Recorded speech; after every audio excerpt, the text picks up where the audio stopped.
अब नाज़रीन, अशार मेरे यूं तो जमाने के लिए हैं, कुछ शेर फकत उनको सुनाने के लिए हैं। ये इल्म का सौदा, ये किताबें, ये रुसाले एक शख्स की यादों को भुलाने के लिए हैं। हमारे मसाइल में आपका खैर मकदम है। हमारे मसाइल में आज हम शायरी के हवाले से अपने मसाइल पर गौर करेंगे। हम देखना चाहते हैं कि तरक्की पसंद तहरीक के बाद के सफर में आज तक हम यहां पहुंच गए हैं, क्या आज भी शायर हमारे मसाइल को उसी अंदाज से उठा पा रहे हैं, या अगर वो उठाते हैं तो सामईन उसे उस अंदाज से सुनना चाहते हैं। अगर सामईन की नजर जो है हमारे मसाइल पर नहीं है तो फिर शायर अगर उस मसाइल उठाएंगे भी तो वो वहां तक नहीं पहुंच पाएंगे। इसके अलावा हमें यह भी देखना है कि क्या हमारे शायरों के भी अपने मसाइल नहीं हैं। आज हम गौर करेंगे दरअसल शायरी के हवाले से हमारे मसाइल पर भी, शायरी पर भी, और एक नए अंदाज से हमारे मसाइल को पेश करने की कोशिश करेंगे। हमारे दरमियान चार अहम शख्सियात, या मैं कहूं कि चार अहम शायर मौजूद हैं जो मुशायरों का एक जाना माना नाम है। तो आइए मैं उनसे आपका तारुफ करा दूं। हमारे दरमियान मौजूद हैं हमारे बहुत ही बेहतरीन शायर इकबाल अशर साहब, हम उनका खैर मकदम करते हैं। हमारे दरमियान मौजूद हैं मोहतरमा अना दहलवी साहिबा भी, और ये जो शायर हमारे दरमियान यहाँ पे मौजूद हैं ये दुनिया भर में अपनी शायरी के हवाले से जाने पहचाने जाते हैं और मुख्तलिफ ममालिक में ये जाते भी रहते हैं। हम इनका खैर मकदम करते हैं। हमारे दरमियान मौजूद हैं एक और अहम नाम, हमारे मुशायरों का अहम नाम, हमारी शायरी का अहम नाम, जनाब मलिकजादा जावेद साहब, आपका भी खैर मकदम करते हैं। तंज़ मज़ाह के एक अहम शायर नश्तर अमरोवी साहब भी हमारे दरमियान मौजूद हैं, हम आपका भी खैर मकदम करते हैं। सबसे पहले इकबाल भाई मैं आपसे ही पूछना चाहूंगा, शायरों के मसाइल बड़े हैं या हमारी कौम के मसाइल? इसे अलग अलग करके ना देखा जाए। हालांकि ये बात अलग है कि शायरी की जो हुदूद हैं वो किसी एक मुल्क तक महदूद नहीं होती। शायर के जहन में आफाकियत का तसव्वुर होता है, उसकी शायरी में भी, उसकी फ़िक्र में भी। वो रंगो, नस्ल और मज़हब और हुदूद से आगे कहीं जाकर सोचता है। लेकिन ये बात सच है कि जिस मुल्क में शायर का क़याम होता है या वो जहाँ का बाशिंदा होता है, वहाँ के सियासी और समाजी मसाइल से उसका बराह रास्त सरोकार होता है और उसके कुछ रिफ्लेक्शंस जो हैं उसकी शायरी में भी नज़र आते हैं। और जैसे एक लफ्ज़ हमारे यहाँ बल्कि इस्तिलाह है असरी हिस्सियत, अगर शायर इससे मुबर्रा है या ना आशना है तो मैं समझता हूँ उसकी शायरी कंप्लीट नहीं है। अगर कोई ये कहता है कि मैं जमालियाती सिलसिले का शायर हूँ या बस मुझे यही पसंद है, तो ये उसके नामुकम्मल होने की दलील है। शायर को एक ज़िम्मेदार फ़र्द होने के नाते अपने अहद के सियासी और समाजी मसाइल पर भी नज़र रखनी चाहिए। अब वो उसका किस हद तक इजहार करना अपनी शायरी में पसंद करता है, उसका लहजा किस हद तक उसे इजाज़त देता है ऐसा करने की, उसका लहजा नरम होता है या वो लाउड होता है उसको लेकर, ये उसकी ज़ाती पसंद पर मुनहसिर करता है। लेकिन मैं समझता हूँ कि ये दोनों मसाइल एक हैं, इन्हें अलग गमे ज़माना भी और गमे जाना भी, और गमे जाना भी जो है वो एक हो जाते हैं एक शायर की नज़र में। बल्कि अहमद फराज का शेर है ना कि गमे दुनिया भी गमे यार में शामिल कर लो, नशा बढ़ता है शराब में जो शराबों में मिले। वाह वाह वाह, क्या बात, वाह। मलिकजादा जावेद साहब, आपको क्या लगता है कि आज की शायरी कहाँ पर खड़ी हुई है जिसमें हम जो है मुल्क और कौम के दर्द को किस तरीके से शामिल कर सकते हैं? कहा यह जाता है कि शायर जो है अपने अहद का आईना होता है, और ये भी है कि अगर आपको किसी दौर के बारे में जानकारी करना है कि वहाँ का माशरा कैसा था, वहाँ की हुकूमतें कैसी थी, उसका डायरेक्ट असर शायर की शायरी पर पड़ता है। तो लोग ये करते हैं, हमारे अहद के लोग जो वो ये कहते हैं कि उस ज़माने के शायरों की शायरी का मुताला करते हैं और उससे अंदाज़ा लगाते हैं कि उस दौर में कितनी अच्छाइयाँ थीं, कितनी खामियाँ थी, वगैरह वगैरह। इसका उस दौर का तारीख़ी अखबार भी हो जाएगा। हाँ जी जी, जिसमें बस तारीखें नहीं लिखी हैं, बाकी हालात, सारे हालात उसके अंदर वो होते। पहले तो तरक्की पसंद शायरों ने एक एक पैगाम दिया आज़ादी का, और हमारे कौम को और यहाँ के लोगों को जोश और वलवला पैदा करने के लिए उनकी एक से एक लोग गुजरे हैं जिन्होंने अपनी शायरी से उसमें हिस्सा लिया। उसके बाद जो है जो करवट ली शायरी ने, उसमें फिर ज़िंदगी के मसाइल, उन्होंने उनको गिरदोपेश में होने वाले वाक़यात, अपने जिस दौर से वो गुज़र रहे हैं वो कैसे महसूस कर रहे हैं, वो तमाम मसाइल उन्होंने शायरी में अपने उतारा। हर दौर में दो तरह के शायर हुए हैं, हमारे दौर में भी दो तरह के शायर हैं। एक शायर वो हैं जो पूरी शायराना जो उससे वाकिफ़ हैं तारीख़ से, और इशारों व कनायों में गुफ्तगू करते हैं, बात वही कहते हैं लेकिन शायराना पैराए में करते हैं। दूसरी तरह के लोग जो आ गए हैं वो सीधी सीधी बात करने लगे हैं, डायरेक्ट बात करते हैं, नाम लेते हैं। मेरा ये ख्याल है कि ये तरीक़ा हमारी शायरी की तारीख़ का नहीं है। शायरी की तारीख़ का तरीक़ा ये है कि जो भी आप गुफ्तगू करें आपका मफ़हूम भी वाज़ह हो जाए और शायरी की इज़्ज़त व आबरू भी बाकी रहे। क्या बात है, वाह। तो समाज में सबसे ज़्यादा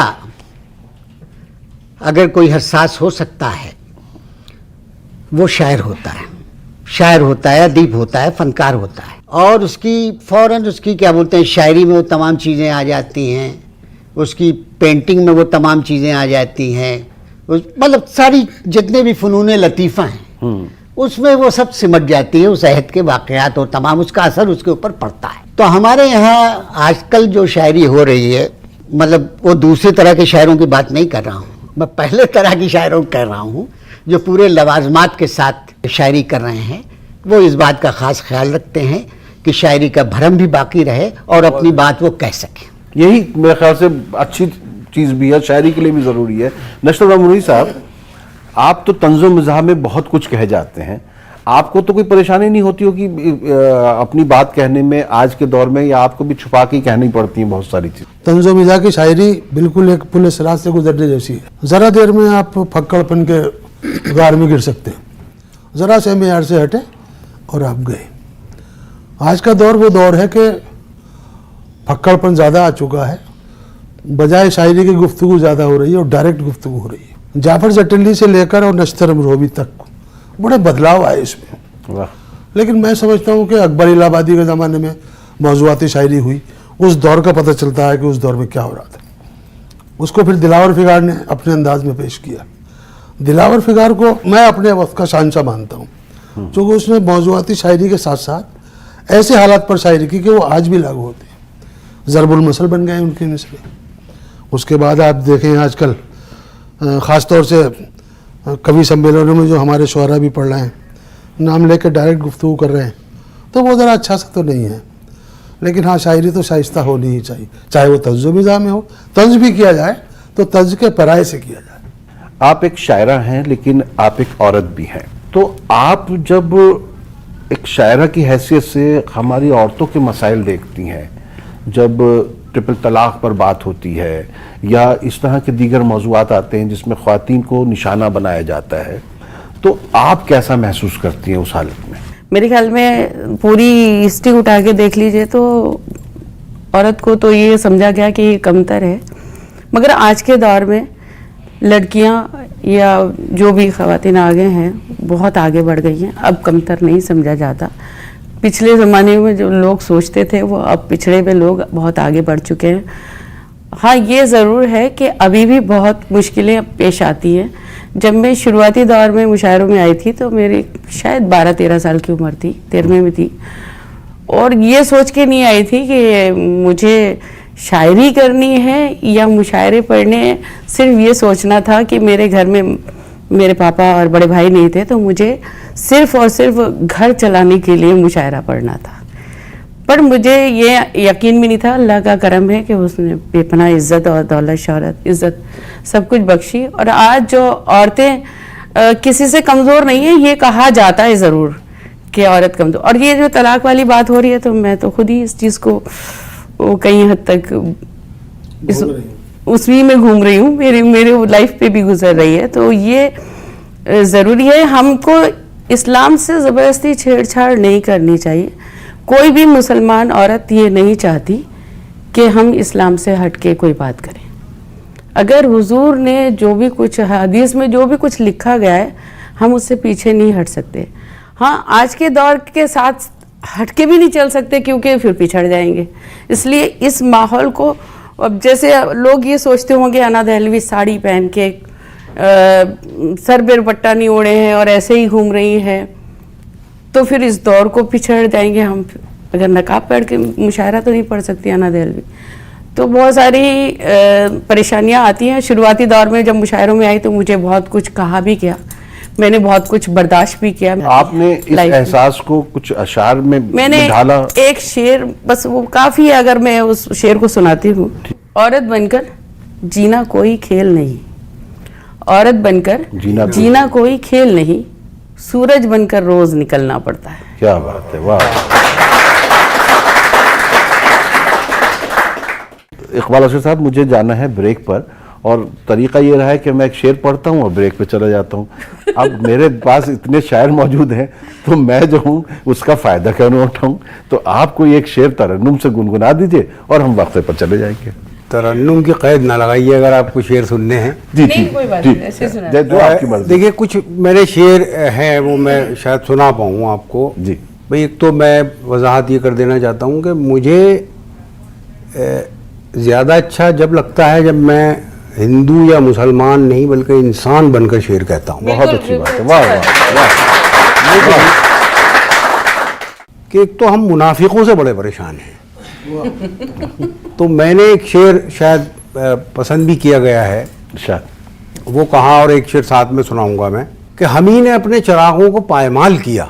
वाह। ये अजीम लोग जिन्हें हमने खो दिया, अपने जो हमारे कायद जो थे या रहनुमा जो थे, हम ही ने अपने चिरागों को पायमाल किया, हम ही हैं अब कफ़े अफसोस मलने वाले लोग। वाह वाह वाह वाह वाह हमने वाह। अपने चिरागों को पायमाल किया, हम ही हैं अब कफ़े अफसोस मलने वाले लोग, सिमट के रह गए माजी की दास्तानों तक, सिमट के रह गए माजी की दास्तानों तक, हुदूद ज़ात से आगे निकलने वाले लोग। क्या वाह। और ये शेर मुनाफिकों की नज़र है कि सितम तो ये कि हमारी सफ़ों में शामिल हैं। हाँ, क्या बात है, वाह वाह। सितम तो ये कि हमारी सफ़ों में शामिल हैं, चिराग बुझते ही खेमा बदलने वाले लोग। क्या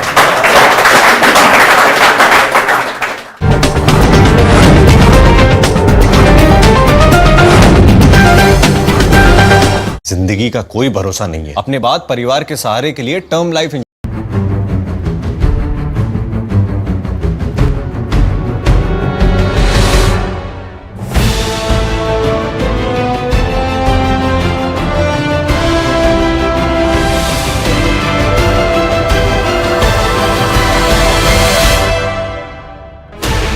$16 channels, 15 languages, 26 states, 1,200 plus reporters, 66.9 crore viewers. India's largest news network, News 18 Network.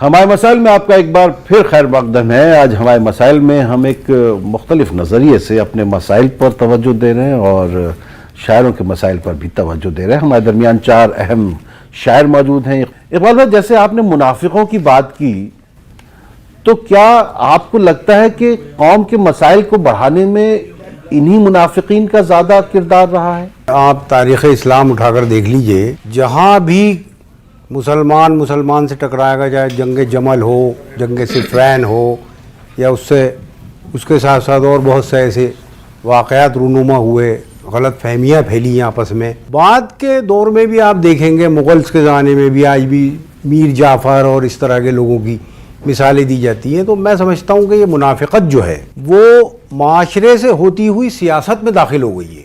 मुझे तो एक वाक़या ऐसा नज़र आता है या 2 वाक़यात ऐसे नज़र आते हैं तारीख़ मुस्लिमीन में, कि एक तो हुजूर के साथी और एक इमाम हुसैन के साथी, कि जो उन्हें छोड़ के नहीं गए। वरना मैं भी दावा नहीं कर सकता, आप भी दावा नहीं कर सकते। अजहर इनायती का एक शेर मुझे याद आता है, अजब सफ़र है मुझे भी पता नहीं अजहर, अजब सफ़र है मुझे भी पता नहीं अजहर कि अगले मोड़ पे किरदार मेरा क्या होगा। हाँ, क्या बात है, वाह। तो अब ये मुनाफिकत जो है ये माली फ़ायदे के लिए है, सियासी फ़ायदे के लिए है, खुदा जाने क्या है, लेकिन हम लोग इंसानों से ज़्यादा अपॉर्चुनिस्ट बन गए हैं, मौका परस्त बन गए हैं।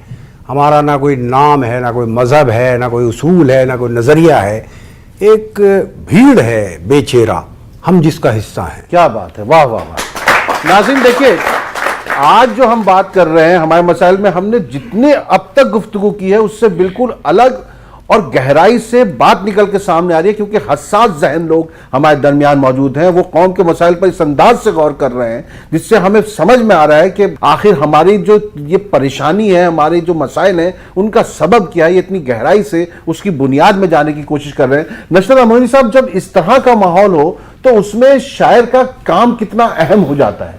चूँकि एक शायर ही है जो इस सिलसिले में रोशनी डाल सकता है, उसका हल नहीं निकाल सकता लेकिन उस मौजू को आगे बढ़ा सकता है। मैं 4 मिसरे पेश करूं आपकी खिदमत में। जो होना चाहिए वो आज भी होने नहीं देती, जो होना चाहिए वो आज भी होने नहीं वो आज भी होने नहीं देती, ये हैं जो फासले उनमें कमी होने नहीं देती।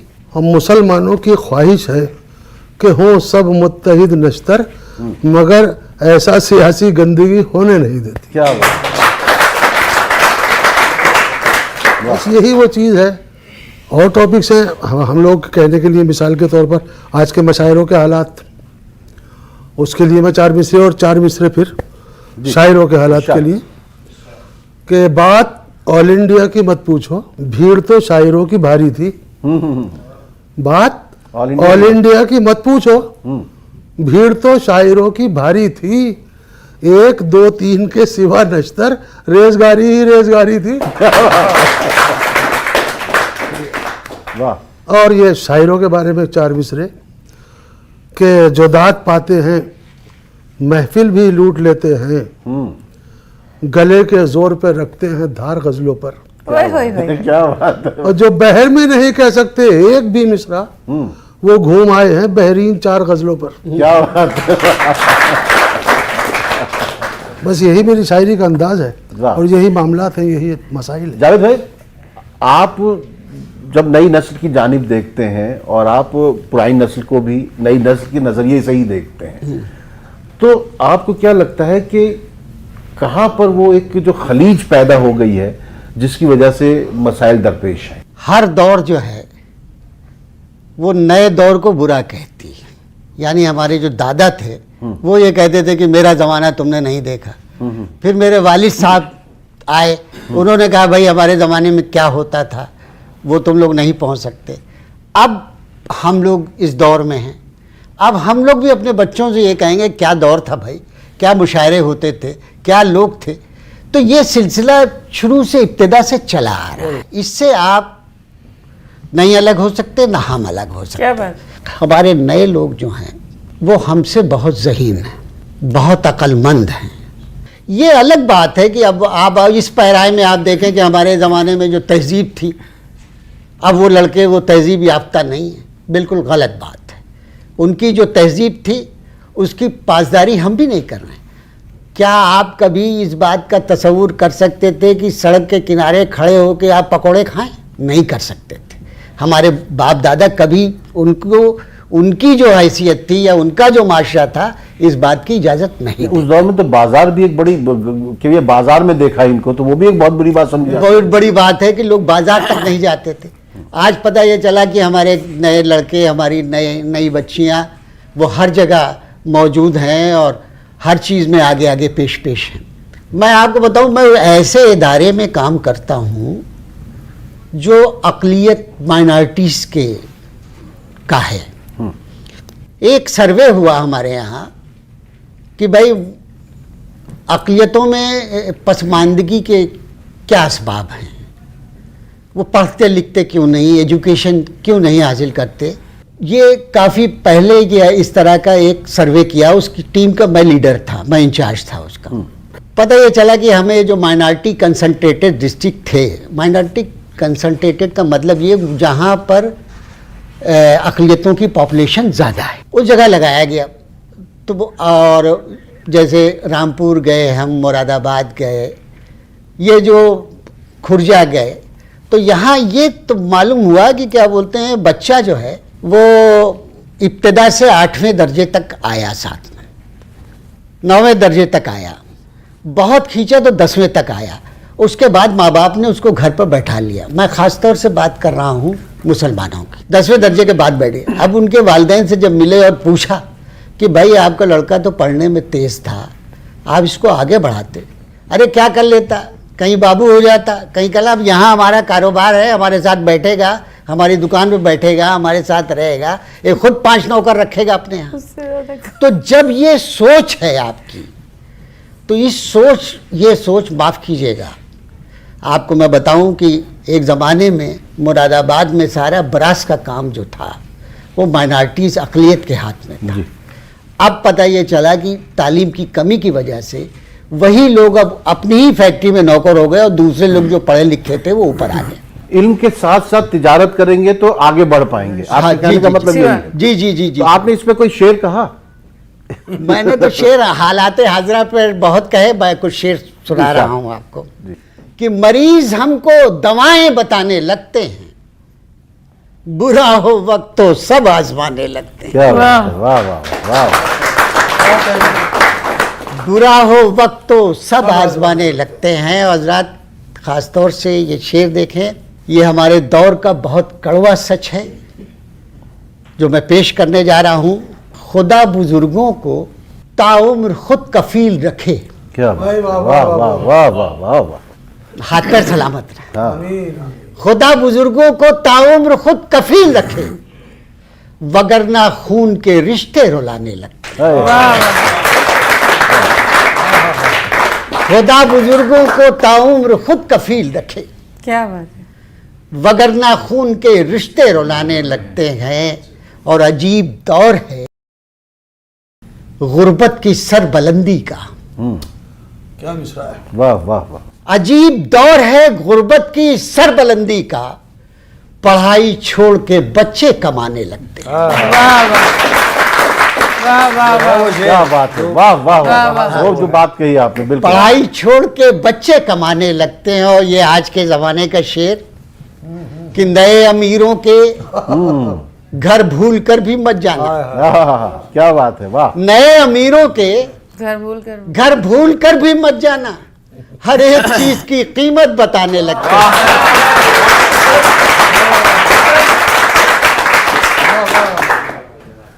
नाजरीन, देखिए, जिंदगी के मसाइल पर 4 मिसरों में एक शायर कितनी बेहतरीन उसकी अक्कासी कर सकता है, ये अभी आपने मलिकजादा जावेद साहब के कलाम से देख लिया। और मैं फिर चाहूंगा इकबाल अशर साहब से कि हमें ब्रेक पर ले जाए एक शेर के साथ। चांद उभरते हैं डूब जाते हैं, चांद उभरते हैं डूब जाते हैं, रात सदियों से बेसहारा है। क्या बात। चांद उभरते हैं डूब जाते हैं, रात सदियों से बेसहारा है।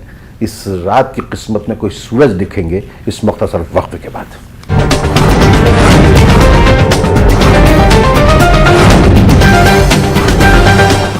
दिल्ली सरकार की कोरोना व्हाट्सएप हेल्पलाइन, कोरोना कैसे फैलता है। 16 channels, 15 languages, 26 states, 1200 plus reporters, 66.9 crore viewers. India's largest news network, News 18 Network.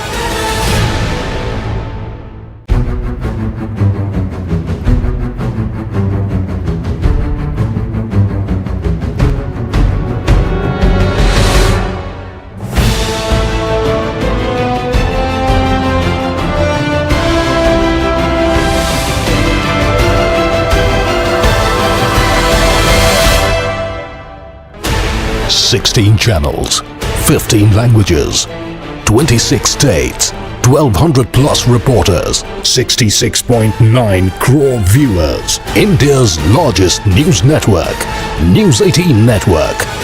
ताज जहनों के साथ मौजूद हैं और हमारे दरमियान चार अहम शायर मौजूद हैं जो हमारे मसाइल पर अपने नजरिए से गौर कर रहे हैं। कोई सवाल है हमारे दरमियान? एक इकबाल साहब से सवाल है। माशाल्लाह आपका नाम ही काफ़ी अपने आप में शोहरत लिए हुए, अल्लामा इकबाल साहब का भी नाम यही था। तो जिस तरह के शेर वो लिखते थे, यूथ के लिए लिखते थे और बेसिकली इस्लामिक यूथ के लिए लिखते थे, तो उस चीज़ की हमें आजकल काफ़ी कमी महसूस होती है। आज से 100 साल पहले जो चीज़ वो लिख गए, आज के टाइम में वो चीज़ मिलनी मुश्किल हो गई है। अल्लामा इकबाल ने इस कौम के कसीदे नहीं लिखे। अल्लामा इकबाल ने हमेशा तंज किया है। मस्जिद तो बना दी शब भर में ईमा की हरारत वालों ने, दिल अपना पुराना पापी था, सदियों में नमाजी हो ना सका। ये शेर अल्लामा इकबाल का। या मैं जो सरबा सजदा कभी हुआ तो ज़मीन से आने लगी सदा, तेरा दिल तो है सना माशना, तुझे क्या मिलेगा नमाज में। उन्होंने हमेशा तंज किया और अपनी ज़ात की तरफ उंगली इस तरह उठा के किया। तो मैं समझता हूँ कि अल्लामा इकबाल को समझने के लिए अभी एक वक्त दरकार है। अभी तो उनका बंटवारा हो रहा है। बदनसीबी की बात यह है, अब एक आवाज़ें कुछ इस तरह की भी आने लगी है कि अल्लामा इकबाल तो पाकिस्तान के शायर थे, या अल्लामा इकबाल तो पाकिस्तान के हामी थे, या पाकिस्तान का तसव्वुर उन्होंने पेश किया। जहाँ से अच्छा हिंदुस्तान हमारा। जी, जो शायर ये लिख कर गया हो कि सारे जहाँ से अच्छा, उस पर भी तरह तरह के सवाल लग रहे हैं।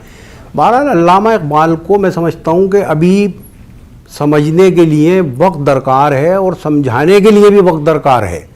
हमें ये चाहिए कि अल्लामा इकबाल को की तफ़हीम के सिलसिले में कुछ ऐसी किताबें ज़रूर लिखें हम लोग, या हम अपनी एकेडमीज़ से कहें, अपने उर्दू इदारों से दरख्वास्त करें कि अल्लामा इकबाल को लोग उनकी जो शायरी की रूह है वहाँ तक पहुँच सकें। अभी तो हम सिर्फ उनके नाम के आगे रहमतुल्लाह अलैह लगाकर जो है मुतमईन हो जाते हैं। हम अभी अल्लामा इकबाल की शायरी तक पहुँचे नहीं। बहरहाल इंस्पायर रहते हैं। अगर मेरे यहाँ कहीं कोई रमक आप महसूस करें कि कौम के हवाले से कोई तड़प है, कोई बेचैनी है, तो मैं समझता हूँ कि इसका नक्श अव्वल अल्लामा इकबाल ही थे और हम ये असरात उनकी शायरी से मुसलसल कबूल कर रहे हैं। बहुत अच्छी बात। मजाज साहब ने एक शेर कहा था ख़वातीन के हवाले से कि तेरे माथे का ये आंचल बहुत ही खूब है, लेकिन तो इस आंचल का एक परचम बना ली थी तो अच्छा था। ये इस शेर से आप क्या समझती हैं, आपका क्या ख्यालात है इस शेर में? वो परचम आप लेके चल रही हैं अपनी शायरी में कि नहीं, सवाल ये है असल में। उन्होंने जो कहा होगा हो सकता है इस वक्त के लिए कहा होगा, मगर हमारी शायरी में कई रुख होते हैं। कोई किस तरीके से सोचता है, कोई किस तरीके से सोचता है। आप उसी शेर को कई रंग में ले जाते होगे। हो सकता है आप ये भी सोच रहे होगे कि रुपट्टे की बात हो रही है, क्यों से आप रुपट्टा ओढ़ के क्यों नहीं चलती, आप रुपट्टा क्यों नहीं ओढ़ती। मगर ये भी है कि परचम की बात हो रही है तो हम देश के तिरंगे की भी बात कर रहे हैं, हम देश के लिए भी हैं, तो इसलिए देश का परचम भी तो अहमियत सबसे ज़्यादा रखता है वो भी, और हमारा सर ढका होना इस्लाम में वो भी मैं उसको कबूल करती हूँ कि वो भी बहुत बड़ी चीज़ है। तो इसलिए ये दोनों रुख हैं। मैं ये कहना चाह रहा हूँ कि जो शायरी क्या हमारी धर्मों में बढ़ गई है क्या? हाँ, बहुत अच्छा सवाल है। शायरी हमारी आज के उसमें कोई मजा नहीं है जो पहले मजा था। धर्मों की तरह बांट दिया है शायरी को भी। मैं आपको बता, और मैं इसके लिए एक लाइन कहना चाह रहा हूँ। इनकी बात सुन ले। सबके धर्म है अच्छे, सबके धर्म है पाक, कोई मिल जाता है मिट्टी में, कोई बन जाता है राख। वाह वाह वाह। जो लोग मजहब को बांट रहे हैं वो बांट रहे होंगे। मैं देशभक्ति की शायरी भी करती हूँ। मैं 4 मिसरे पढ़ती हूँ, सुनिएगा। बेवफाई के हर एक दाग को धो जाऊंगी, बेवफाई के हर एक दाग को धो जाऊंगी, और वफादारी का आईना मैं हो जाऊंगी। ऐ वतन मैं तेरी बेटी हूँ, चहीती बेटी, ऐ वतन मैं तेरी बेटी हूँ, चहीती बेटी। एक दिन तेरी ज़मीं ओढ़ के सो जाऊंगी। बहुत शुक्रिया। 4 मिसरे और सुनाना चाहती हूँ। किरण देना सुमन देना,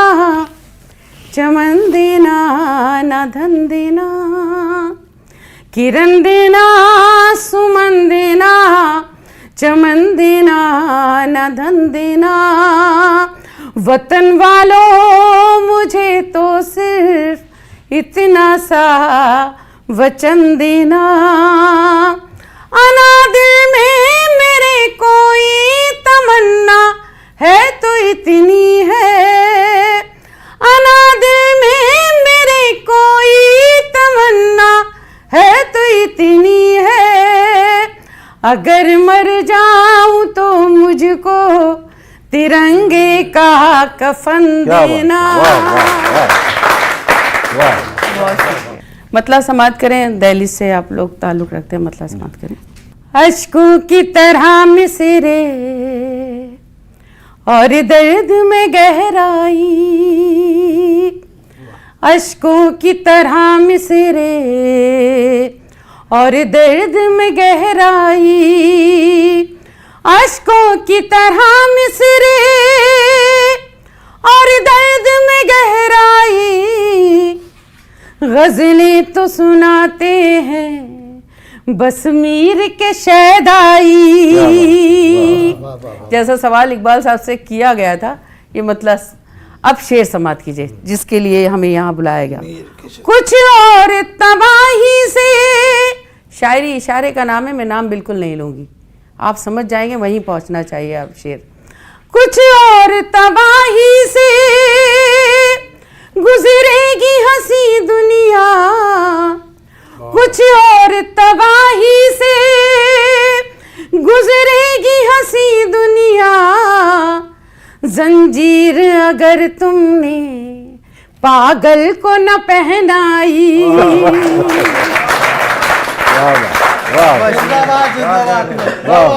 जंजीर अगर तुमने पागल को न पहनाई।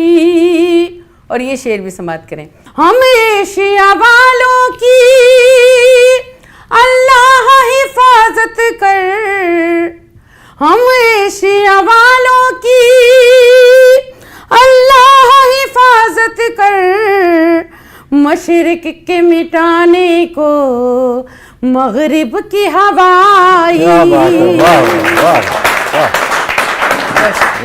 मशरिक के मिटाने को मगरिब की हवाई। और शेर बतौर खास समाप्त करें। तलवार जहेजों की चलती रही सीने पर, तलवार जहेजों की चलती रही सीने पर, जलती रही कि दुल्हन बजती रही शहनाई। जलती रही कि दुल्हन बजती रही शहनाई। मजनू की तरह शायद थे मीर भी दीवाने, मजनू की तरह शायद थे मीर भी दीवाने। हर बात मोहब्बत की मरहूम ने फरमाई। बहुत अच्छा है, वाह वाह वाह वाह। मोहब्बत की मरहूम ने फरमाई, वाह। मरहूम ने फरमाई। शेर बतौर खास दुआएं चाहती हूँ राइस से भी। एक उम्र में आते हैं आदाब मोहब्बत के, एक उम्र में आते हैं। आप एड्रेस दे दीजिएगा, हम उसको पहुंचा देंगे। मोहब्बत के लम्हों में नहीं होती सदियों की शनासाई। एक उम्र में आते हैं आदाब मोहब्बत के, लम्हों में नहीं होती सदियों की शनासाई। लम्हों में नहीं होती सदियों की शनासाई। नाज़रीन, आपने देखा कि एक गज़ल में एक शायर अपने समाज की जो बुराइयां हैं उनको लेकर आता है, एशिया की जो परेशानियां हैं, उनके जो मसाइल हैं उन पर भी लेकर आता है, और अमेरिका जो कुछ कर रहा है उसका जो जुनून है उसको भी आपके सामने लेकर आ जाता है। तो एक गज़ल जो है तमाम मसाइल को उन पर अहाता करती है, और उसके बावजूद अगर हमारे मसाइल हल नहीं हो रहे, शायर तो आपको एक इशारा देता है, काम आपको सारा करना होता है। जावेद साहब, हमें जाना है ब्रेक पर। मैं चाहता हूं कि आप 2 शेर अपने सुनाएं और हम लोग वक्फे पे चले जाएं, जिसमें हमारे मसाइल नजर आए। कि अंधेरों से मेरा रिश्ता बहुत है। क्या बात है, वाह। अंधेरों से मेरा रिश्ता बहुत है, मैं जुगनू हूं मुझे दिखता बहुत। क्या बात है, वाह वाह वाह वाह। अंधेरों से मेरा रिश्ता बहुत है, मैं जुगनू हूं मुझे दिखता बहुत है। वाह वाह वाह। और अपने बुजुर्गों से मुझे शिकायत है, एक बहुत पहले एक बंटवारा हुआ जिसका खमियाजा आज तक हम लोग भुगत रहे हैं। अब मैं नौजवानों से ये कहना चाहता हूँ, उस हिजरत को इस हिजरत से जोड़ा है कि जो डिग्रियां लेके हमारे नौजवान बड़ी बड़ी डिग्रियां हासिल करके दूसरे मुल्कों में नौकरी करने जा रहे हैं, उस हिजरत को इस हिजरत से जोड़ा है। मैं जुगनू हूँ मुझे दिखता बहुत है, वतन को छोड़कर हरगिज न जाना। वाह वाह वाह। वतन को छोड़कर हरगिज न जाना। वतन को छोड़कर हरगिज न जाना, मुहाजिर आंख में चुभता बहुत। वाह वाह वाह वाह वाह वाह। वतन को छोड़कर हरगिज न जाना, क्या बात है, क्या बात। मुहाजिर आंख में चुभता बहुत है। वाह वाह वाह। और चलते चलते ये शेर सुन ले कि मियाँ उस शख्स से होशियार रहना, मियाँ उस शख्स से होशियार रहना, सभी से झुक के जो मिलता बहुत। इस मशवरे के बाद मेरे कहने को कुछ नहीं रहा, हम लौट कर आते हैं इस मुख्तसर वक्फे के बाद। आप तब तक होशियार रहिएगा।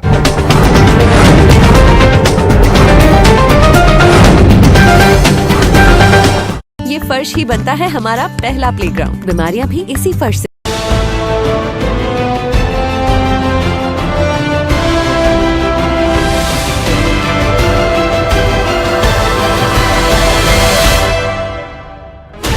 $16 channels, 15 languages, 26 states, 1,200 plus reporters, 66.9 crore viewers. India's largest news network, News 18 Network.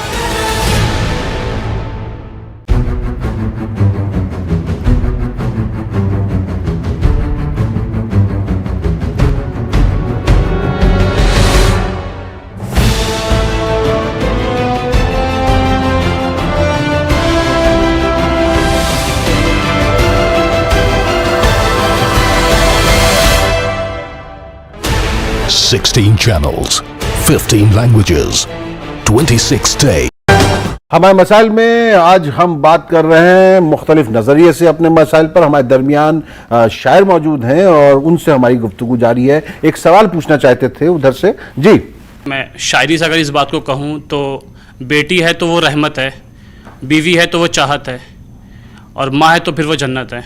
तो बेटी से लेके माँ तक का मुकाम इस्लाम ने समझाया, और इस्लाम के एतबार से सबसे ज़्यादा मुकाम जो दिया गया है वो औरतों को दिया गया है। तो क्या NGO वाले, पॉलिटिकल लीडर्स और कुछ ऐसे लोग जिन्होंने सिर्फ ट्रम्प कार्ड खेला है औरतों को लेके, क्या उन्होंने ऐसा परसेप्शन बनाया है लड़कियों के या औरतों के दिलों या दिमाग में कि उनको सोसाइटी में कम आका जाता है, या उनकी खुद की ये सोच है? कोई भी औरत जो है ना, वो किसी के पढ़ाई से नहीं बोलती कि हमको कमतर बोला गया है। पहले के ज़माने में मर्द औरतों को मारते तक थे, और इस बात की तो मेरी नानी खुद बताती हैं कि मेरे देख बेटा यहाँ हड्डी टूटी हुई है, ये टूटे थे, नाना इतनी बुरी तरीके से शराब पी के आते थे, मारते थे। आज के आदमी हाथ उठा नहीं सकते हो, और उठाएंगे भी क्यों? आज की लड़कियाँ इतनी ज़बरदस्त हैं कि वो उल्टा उसी को जड़ देगी। तो इसे अब ऐसी कमज़ोरी नहीं है, खैर कोई दिक्कत की बात भी नहीं है। और जहाँ तालीम है तो वहाँ तो ऐसी हरकतें हो भी नहीं सकती। मगर ये हदीस में तो हमें बहुत दर्जा ऊपर दिया गया है, यहाँ तक कि माँ का दर्जा सबसे बड़ा दर्जा है, इससे अच्छा कोई रिश्ता नहीं है। मगर कभी समझा गया? आप खुद बता दीजिए। पहले अभी भी कहीं कहीं है, ऐसा नहीं है। नहीं, ज्यादातर अगर इसको और हमें मर्दों को मेरे ख्याल से मिलजुल के इसको दूर करना पड़ेगा, तभी ये जो है ख्वातीन के ऊपर जो जुल्म है कितना कम होगा। हम सबकी गलतियां हैं इसमें। खाली अगर भाई है तो उसको भी समझना है कि बीवी जो है आपकी, मतलब अब अभी भी कुछ लोग ऐसे हैं करते हैं। और अब तो औरत को बिल्कुल आपने वही वाला हाल कर दिया जो अमेरिका में हो रहा है कि बीवियों को ऐसे बदलते हैं जैसे कोई शर्ट बदलता है। तो अब हमारे हिंदुस्तान में भी आ गया ये कल्चर कि 1 रख ली, 2 रख ली, 3 रख ली, 4 रख ली। क्यों? हमारे तो मजहब में है, इस्लाम में लिखा हुआ है। पहले पढ़ के तो आओ मजहब में, इस्लाम में क्यों लिखी थी, किस लिए लिखी थी, किस तरीके से लिखी थी, उनकी ज़रूरत है। उस वक्त कितनी जंगें होती थी, आदमी कम थे, औरतें ज़्यादा थी। उनकी ज़रूरत के लिए, उनके बच्चे पालने के लिए, उनके घर चलाने के लिए 2-2, 4-4 शादियाँ की जाती थी। अब जो है ऐसी तो ज़रूरत नहीं है, मगर क्या है, जिस्मानी जो घटियापन आ गया है अब दिमाग में लोगों के, वो गलत तरीके से उसका इस्तेमाल किया जा रहा है हमारे इस्लाम का। ये थोड़ी है कि आपने एक की और एक छोड़ दी, उसके बच्चे भटक रहे हैं, वहाँ भटक रहे हैं, वहाँ भटक रहे हैं, उनको खाने को भी नसीब नहीं हो रहा है, आपने दूसरी शादी कर ली, फिर तीसरी कर ली, उसे छोड़ दिया, चौथी कर ली। क्यों कर ली? क्या हमारे इस्लाम ने ये लिखा था? मेरा कोई सवाल नहीं है, सिर्फ सारी ऑडियंस की तरफ से एक खुशी का इजहार है कि इस बज़्म में हम 5 शख्सियात से मिल रहे हैं, अशर साहब, अनस जी, जावेद जी और नश्तर जी और मुनव्वर साहब। तो 4 मिसरे इनके इस्तकबाल के लिए हैं कि हम आ गए हैं बज़्म मुनव्वर में आज सब, हम आ गए हैं बज़्म मुनव्वर में आज सब, इस बज़्म में अशर के हम अशार से मिले, इस बज़्म में अशर के हम अशार से मिले, नश्तर मिले, अना मिली, जावेद भी मिले, तहसीन सर के साथ परिवार से मिले। आपने मेरे गुस्से को ठंडा कर दिया, बहुत अच्छी बात। देखिए नाज़रीन, हमारे दरमियान कैसी कैसी शख्सियतें अक्सर सामीन में मौजूद होती हैं। इन्होंने फिलबदी जो शेर कहा है, यकीनन वो बहुत ही पाए का शेर। अभी अन्ना जी ने बोला कि मैं पक्की हिंदुस्तानी हूँ, हर आदमी को जो है अपने लिए बताना पड़ रहा, तो इसलिए आप क्या राय देना चाहेंगे? मतलब जब हिंदुस्तानी है तो हर आदमी हिंदुस्तानी है, फिर इजहार क्यों करना पड़ रहा है? जैसे मैं कुछ अलग हट के ये बात कहूँगा और कुछ मिसाल के साथ दूंगा। मैं नोएडा में रहता हूँ। नोएडा में एक अपार्टमेंट है नीलगिरी 1, उसमें 151 मकान और उसमें अकेला मैं मुसलमान, 150 घर हमारे गैर मुस्लिम भाई वहाँ रहते हैं। लेकिन कभी मुझे इस बात का एहसास ही नहीं हुआ कि वो मुझे इस नज़र से देख रहे हैं या किसी तरह का भेदभाव कर रहे हैं, कभी मुझे एहसास नहीं हुआ। यहाँ तक होता है कि जो हमारी RWA की सोसाइटी है, वो सोसाइटी अगर मैं कुछ कह दूँ तो दूसरों की बात, अपने लोगों की बात वो टाल, अरे भाई जावेद साहब ने कहा है इसको कर। ये चीज़ होता है कि आपको अपना किरदार उनके सामने ऐसा पेश करना होता है। और क्योंकि हमारे उनके दरमियान में एक खाई सी है, हमारे यहाँ ईद बकरीद में या उनके यहाँ के किसी तीज त्यौहार में जिस तरीके से जितनी अक्सरियत तो वो है और जिस तरह से हम लोग नहीं जाते, तो ये फासला धीमे धीमे बढ़ रहा है। तो मैं ये गुजारिश इस हमारे मसाइल के हवाले से ज़रूर कहूँगा, सब लोगों से कहूँगा, हमारे नाजरीन से भी कहूँगा और आप तमाम लोगों से कहता हूँ, अगर आपका हमसाया है, हमसाये के लिए कोई क़ैद नहीं है कि मुसलमानी हो। अगर आपका हमसाया हो किसी मजहब का, अगर उसका कोई तीज त्यौहार, कोई खुशी, कोई गम हो, तो आपको सबसे पहले पहुँचना चाहिए। और आप वहाँ पहुँच के उसकी खैरियत पूछ लीजिए। ज़िंदगी भर वो आदमी अगर इंसान होगा तो आपका गुलाम हो जाएगा। सही बात। यही किरदार जो है हमें सियासत में भी और वैसे भी पेश। एक मिसाल और दे रहा हूँ। एक सियासी पार्टी है हिंदुस्तान में, ख़ास तौर से 2-4 सूबे हैं उसमें है, तो वहाँ ये होता है कि हमने देखा भी है, सुना भी है कि जो उसके सुप्रीम जो है वो कुर्सी पर बैठते हैं, बाकी लोग ज़मीन पर बैठते हैं। लेकिन जब वक्त आता है तो वो तमाम लोग जाके वहाँ वोट दे आते हैं उसी को। इतना करेज नहीं है हमारे अंदर। अगर हमारा कोई कायद बैठ जाए और बाकी लोगों को ज़मीन पर बैठाल दे, तो आप सोचिए कि सबसे ज़्यादा हंगामा हम ही लोग बर्पा करेंगे, समझे। आप अपने, अभी आप कायद की बात सुन रहे थे, इन्होंने हमारे इकबाल अशर साहब ने कहा, बहुत अच्छी बात इन्होंने कही कि हम कायद क्यों नहीं पैदा कर सके। कायद हम इसलिए नहीं पैदा कर सके कि हम अपने कायद में पैगंबराना सिफात देखना चाहते हैं। नमाज पढ़ता हो, रोज़ा रखता हो, शरा का पाबंद हो, समझे। हाँ, और अगर जरा सा वो पैंट बुशर्ट और कायदे का मॉडर्न हुआ तो 10 इल्ज़ाम जो है हमारे लोग लगा देते हैं। अरे भाई, ये नेता है आपका, ये कोई आपका मजहबी रहनुमा नहीं है। जो दूसरे लोग जो हैं उनके साथ उनके कायद बुरा सलूक करते हैं, लेकिन वो उनके फॉलोअर होते हैं, उनके मद्दा होते हैं और उन्हीं को वोट देते हैं। तो आप अपने कायद में ये तमाम चीज़ें मत तलाश कीजिए, भाई ये तलाश कीजिए कि ये हमें कहाँ तक ले जाता है, इसके अंदर कितनी कैपेसिटी है। अगर ये हमारे लिए लड़ सकता है कहीं जाके, तो यही हमारा कायद है, उसके अंदर बाकी चीज़ें। बहुत अच्छी बात, बहुत अच्छी बात। अगर हम अपने मसाइल को आप लोगों के जरिए हल करना चाहें तो क्या रास्ता है, और शायरी में आप कैसे कहेंगे? देखिए, आलम यह है कि गौ रक्षक हों, फसादी हो के आतंकी हो, जुर्म साबित ही नहीं होता श्रीमानों पर। छूट जाते हैं अदालत से हजारों मुजरिम, बर्फ गिरती है तो बेचारे मुसलमानों पर। क्या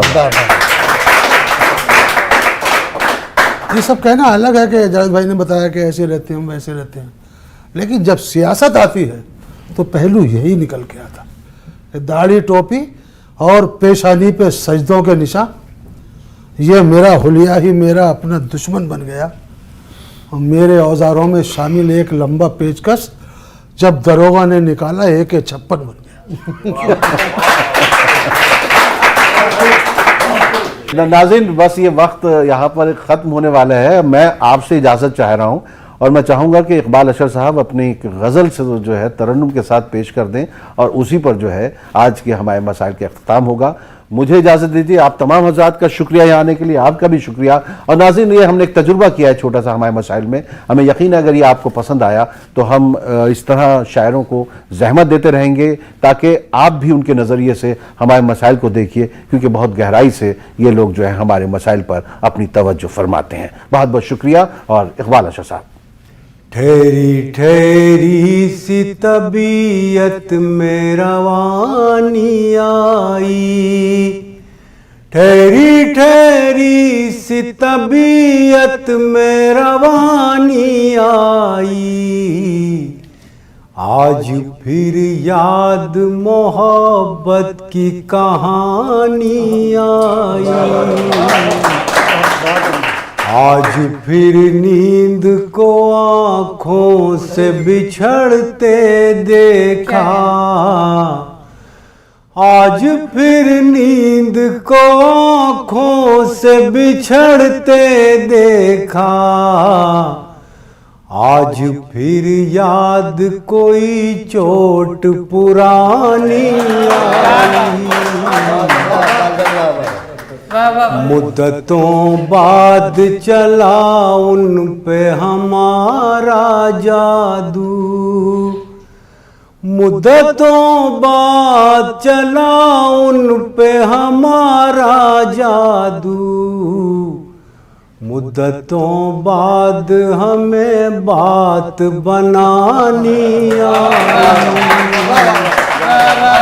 मुद्दतों बाद पशेमा हुआ दरिया हमसे, मुद्दतों बाद हमें प्यास छुपानी आई, मुद्दतों बाद मयसर हुआ माँ का चल, मुद्दतों बाद हमें नींद सुहानी आई, इतनी आसानी से मिलती नहीं फन की दौलत, इतनी आसानी से मिलती नहीं फन की दौलत, ढल गई उम्र तो गजलों पे जवानी ठहरी सी